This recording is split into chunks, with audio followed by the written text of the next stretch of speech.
Ashe, beautiful souls. Welcome to another amazing episode.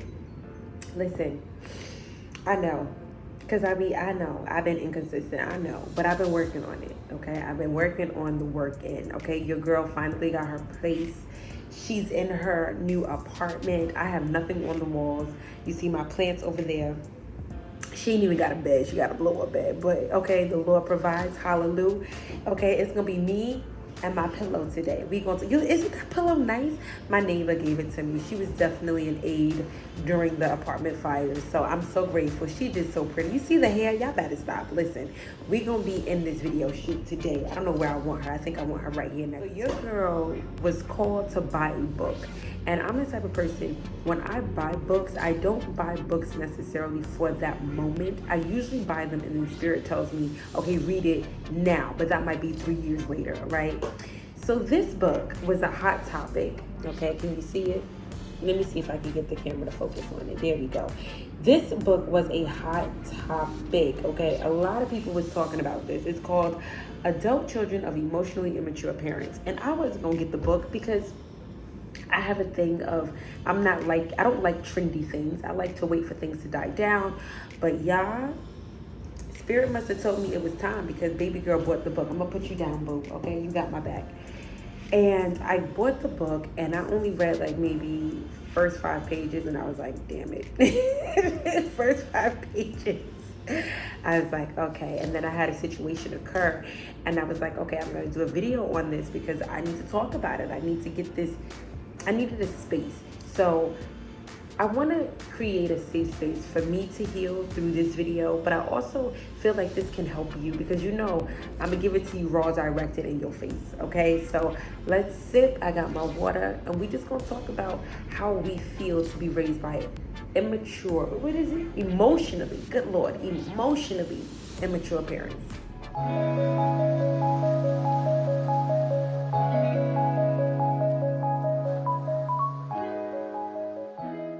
Ashe, beautiful souls. It is a hot September day. Okay, we're not even in August no more.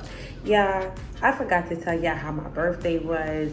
I just was acting brand new. Your girl is 31. Yes, Leo season has come and gone, but when you a Leo, it's always Leo season. It never stops. We don't have no filter when it comes to our birthday. We celebrate it whenever we want to, okay? Your girl turned 31.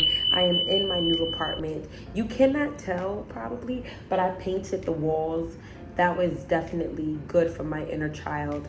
That was definitely good for my playtime. You know, I painted my wall, I painted my kitchen. I'm gonna do the other rooms, but it was really good to finally be in my own apartment, in my own energy, in my own space, in my own thoughts. And that was when, pow, okay, this book hit me. So before I dive in, welcome to my new subscribers. Welcome to those who have followed from the jump. Can we have a moment? When I first started this, I wasn't getting a lot of followers, and that was okay because sometimes when things come to you fast and you don't maintain that consistency, it starts to play with your mind. So I did one video that went crazy. And I forgot which one it is. If I could get a link, I might put that link in this description somewhere. But I did a video and I was getting subscribers like crazy. And somebody should have told me that's not how this really works. Because you can get an influx of the subscribers and then it just gets silent. But it's okay because those who understand me will be with me. Okay? So I did buy this book. It's called Adult Children of Emotionally Immature Parents, How to Heal from Distant, Rejecting, and Self-Involved Parents. Now, when I first read the title, I thought, okay, yeah, I could have just said my name. I could have told you how to spell it. But I was like, there's somebody else that probably feels the same way, right? And I didn't read the book because I felt like there was a problem with my parent dynamic per se. I read the book because I'm looking for ways to deal with how I nurture relationships because I was a product of an emotionally immature parent or parents, right? So I have the window open. I just want to give another disclaimer. I have the window open. You might hear some birds, some cars. You might hear some rocks being thrown. You might hear somebody yelling at their baby mother, baby father. We're in New York. You don't know a rat might just try to break through. You never know. But I just wanted to let y'all know, y'all might hear some background noise, okay? Somebody just started up their car. I don't know if it's their car or they stole it, but just go with it, okay? Got into my new apartment maybe a month and a week after the apartment fire. I still have that GoFundMe up if you want to donate. And I also have a registry because baby girl needs some stuff, okay? And I'm not ashamed to ask for help now because I realized why I was so afraid to ask for help before. Hence, okay, emotionally immature parent. Once I got into my new apartment, certain things started to come to me because I had time to feel my own feelings. See, people don't tell you how dangerous it is to really be in your own space. And I mean dangerous in a positive and a negative, because you have time to really think about all the stuff that happened when you were around people. You know, I had a friend tell me, don't let me think too long about myself. And I'm the same way. Don't let me be by myself too long, because trust me, I'm gonna figure some stuff out that you may not want me to figure out. And what ended up happening was when I got into my new apartment, I just started to notice certain things about me that I thought I had dealt with, but I did. One thing that really came to me was when I was able to distance myself from my mom, from my brother, and I was just able to come home and just relax. I realized, like, holy crap, I am the product of an emotionally immature parent. When you are aiming to raise a child who is the same gender as you, but may have a different mindset, sometimes that can clash. And I realized that I was a product of an emotionally immature parent when I felt as though I could not get my words across without caring about how she's going to receive it. Now, I thought for a really long time that I was a product of the parent who left. My dad didn't want me, so no man is gonna want me. I'm never gonna get loved on. I'm never going to receive the affection I need to receive. But then when I realized it, I was like, well, I didn't really get to know my dad, so his impact isn't as strong. You feel, or I felt the lack of him being there, but I felt more of an impact of my mother because she's my dominant parent, meaning woman to woman. She's my dominant role model of how a woman should be. And if she is not where she needs to be as a woman, and as I am watching her, as I become a woman, 9 times out of 10, what happens to the mind on a subconscious level and conscious level is we start to mimic our mother as, okay, this must be how women are supposed to be, right? A woman is a daughter is more likely to clean the house and keep her home tidy and cook if she sees her mom doing it, because she's identifying, okay, this must be what women do because this is what mommy does. So if your mother is timid, shy, nervous, scared, you're going to believe, okay, well, maybe this is what it's supposed to be. You know, if she's a little combative, or if she does certain things a certain way, or even your father, if you're a man and you notice that he's always having women coming in and out of the house and he never shows love to nobody, you're going to assume subconsciously and consciously that, okay, this must be what men are supposed to do. So as you grow up and become a man, you're most likely going to follow into their footsteps. And I realized that there was some things in me that I truly did not like, and I didn't know where it was coming from. I realized that I would have conversations with my mom and I would get angry with her, and I didn't understand, because I'm like, my mom is my pudding. Why am I angry? And I realized that when you come from an emotionally immature parent or parents, 9 times out of 10, well, let me bring that back. Let's say probably 50-50, they don't even know that they're being emotionally immature around you. A lot of parents have children and they don't even know that they're big kids, just learning how to parent. You know, I believe some people were born to be parents, and some people, they should not even have a doll baby. Okay, can I just say it? Some people really should not have anything. Just be by yourself, live your life, and be free. And some parents are like, I just do it. I know what to do. I know how to give my kid what they need. It comes naturally, right? And then there's some of us who are in the mix between, where it's like they sometimes get it and then they sometimes miss the ball. But when they miss the ball, it's like that ball be rolling down the block, and it's like, all right, catch it. I realized that in my situations or in my relationships with people, my energy with my mom was leaking into myself, into other people. What do I mean by that? I noticed that I felt like I couldn't get what I needed because I was raised by an emotionally immature parent. So every time it was time for me to ask for something, I felt like I wasn't good enough to ask. So therefore I wasn't deserving. Therefore life was always putting me in a pattern of it's so hard to get what I need. Well, the reality is I did not feel like I deserved what I should have gotten as a child. You get what I'm saying? Being a child, you never know what you're missing until you get older, and then that subconscious energy starts to resurface because as an adult, that subconscious energy got triggered. So now you get to relive stuff. Perfect example. I feel like I'm a problem when it's my birthday and it's time for me to be celebrated.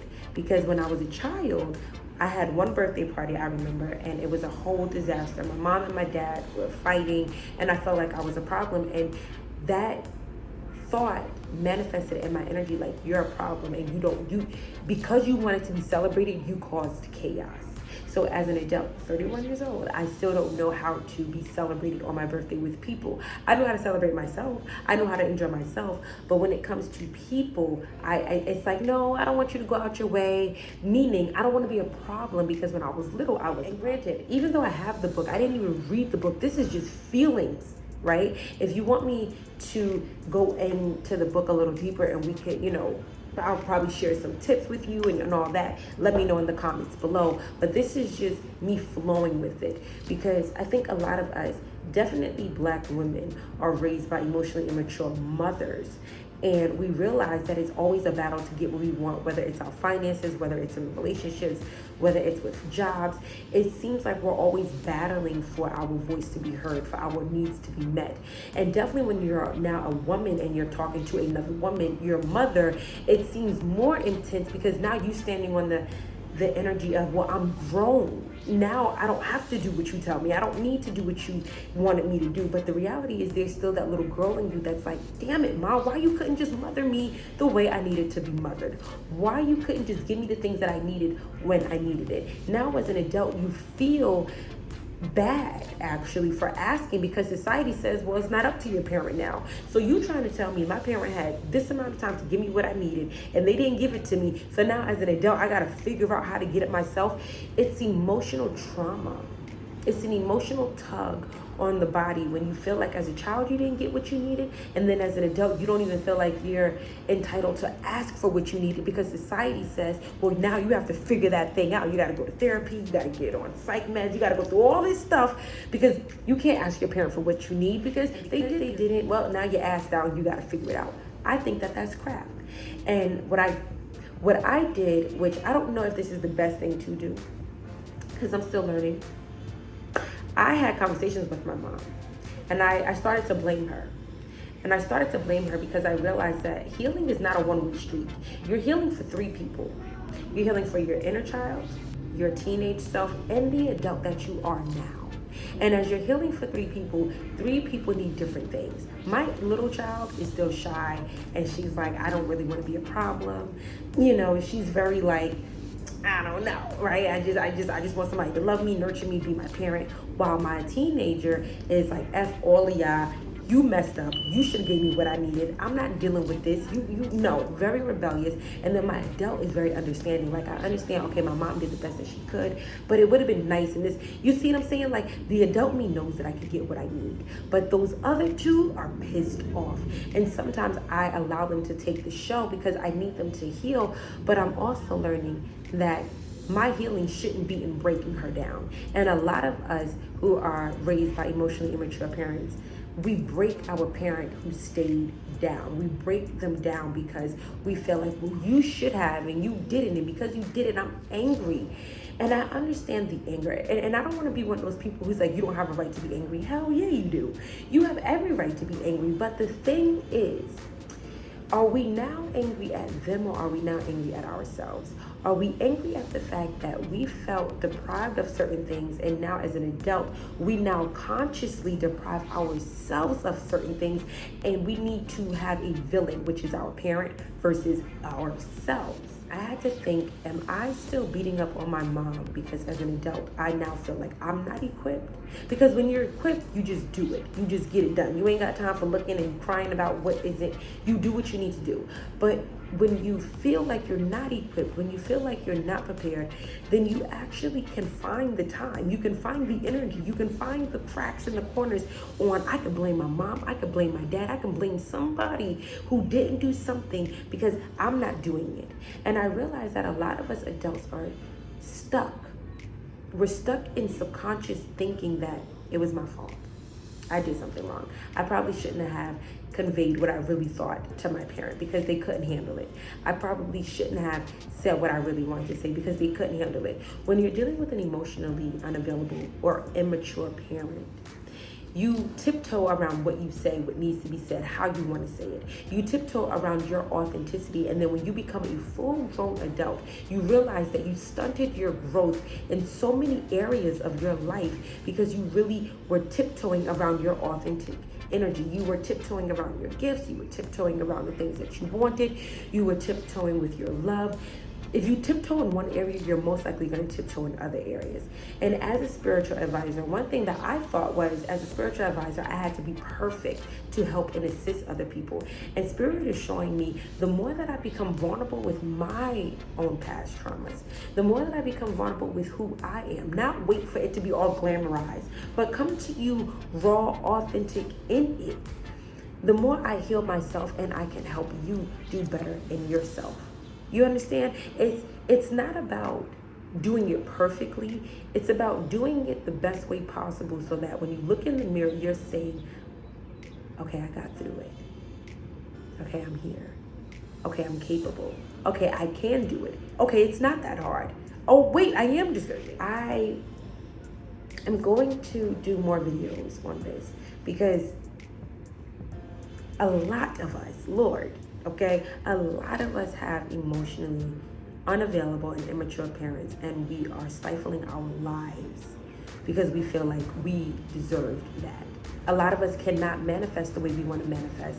A lot of us can't get the things that we want to get because we truly don't believe that we're deserving, not because of the adult us, but because of the child us and the teenager us were parented or nurtured by immature parents who, when it was time for us to call our needs out, our parent kind of made it seem like it was just so much to ask for. When we wanted to say to our parent, hey, I kind of want this or I need this, they made it seem like it was such a hassle to get. If somebody keeps making you feel like it's a hassle to ask for things, 9 times out of 10, you're going to feel like, well, maybe it really is hard. I still have an issue doing simple things for myself, and I can be vulnerable and transparent because why not? I have a problem still doing simple things for myself because I still hear the whispers of my parents saying, or, it's too much, or you want to do all this, and it stays with you. One thing before I let this go is the best way I can say to heal this before, like I said, I haven't even read the book. I only got to the first 5 pages. This is one of the things that came to me spiritually on how to deal with an immature parent that you truly love and you know that they mean the best. They just can't get it right now. Is to stop beating them up and acknowledge that they have their own process and their own life to live, as do you. When you understand that you have to now be in a position to nurture, mother, father, love yourself, you start to be gentle with your parent because you realize that we all have things that we're battling. And it is not up to anybody in the world to give you the love and the nurture that you need except for you. Spirit will bring people in your life who may parent you. And a person who parents you doesn't even have to be someone who is a parent figure. It could just be an older friend. It can be somebody who just gave you such a word in that moment. Spirit will give you little nuggets on your journey where it's like, Spirit is like, I see you, and I'm gonna help you on this path of mothering yourself and fathering yourself. I think one of the best ways really is to mother yourself, to parent or reparent yourself, to reparent yourself and ask yourself, what did I not give? And be honest with yourself. If it was, I just wanted my mom to listen, or I just wanted my dad to take me out to get ice cream, or I just wanted to cry and be held, and I wanted to just yell and have a voice without the shame of them not responding back or making me feel like a problem for how I exude my energy, then this is the time where you would have to give that to you. One thing that I like to do, sometimes when I'm feeling like my little self needs some energy, I'll just go for a walk. You know, when I feel like my teenager is feeling real rowdy and hyper, I'll go for a bike ride because I need that speed. I need that adrenaline. So when you start to identify first who's talking, your little self, your teenage self, or your adult self, who's mad at the fact that you were raised by an immature or emotionally immature parent, you give them the space to feel what they need to feel, and then you start to nurture, you start to assist, whether that's with therapy, whether that's with a healing group, whether that's with watching videos, reading books, whatever it is, then you start to take the steps. But listen, a lot of us were raised by emotionally immature parents, and the goal is to do the best you can with what you got. Okay, if you want me to go a little deeper into the book, I will actually start reading it, and we could do it together. We could do chapter by chapter, and we could just dive into it. All right, but you can let me know in the comments below. I do have that GoFundMe still up, and I still have the registry, so y'all can help me, you know, get my apartment together. And I'll probably do a video on that, like, look what y'all got me, because y'all so sweet. Let the Lord use you. But until next time, you got this.